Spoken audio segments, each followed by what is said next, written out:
Hi అందరికీ, అందరు ఎలా ఉన్నారు? ఇవి రీడింగ్ టేబుల్స్ అండి. మా పిల్లల కోసం తీసుకున్నాము. మొన్న మాల్కి వెళ్ళాము, లులు మాల్కి, కుకట్పల్లిలో ఉంటుంది. 2 కలర్స్, ఒకటి గోల్డెన్ కలర్, ఒకటి లైట్ వైట్ కలర్లో ఉంది. చూడండి, ఇలా స్టాండ్స్ ఫోల్డ్ చేసి ఉన్నాయి కదా, ఇలా ఓపెన్ చేసుకొని యూస్ చేసుకోవచ్చు. చాలా యూస్ఫుల్ ప్రోడక్ట్, చాలా బాగుంది. యాక్చువల్గా దీని ప్రైస్ 999 అండి. ఆఫర్లో 399కి వచ్చింది.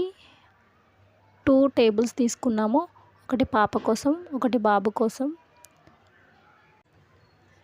బాగుంది కదా. ఇక్కడ అప్పుడప్పుడు పాలు తాగమని ఇస్తే తాగేసి అక్కడ పెట్టుకొని యూస్ చేసుకుంటారు. ఇక్కడ షేప్ పోట్ ఉంది కదా, ఇటు మన ఫ్రంట్ సైడ్ పెట్టుకొని యూస్ చేసుకోవచ్చు. ఒకటి పాప కోసం, ఒకటి బాబు కోసం. డైలీ దీనిపైనే పెట్టుకొని రాసుకుంటారు. చూడండి, ఫినిష్ అయిపోయాక ఇలా ఫోల్డ్ చేసుకొని ఎక్కడైనా పెట్టుకోవడానికి ఈజీగా ఉంది ప్రోడక్ట్. మాకైతే చాలా బాగా నచ్చింది. ఫస్ట్ టైం నా ఛానల్ చూసేవాళ్ళు ప్లీజ్ సబ్స్క్రైబ్. Thank you.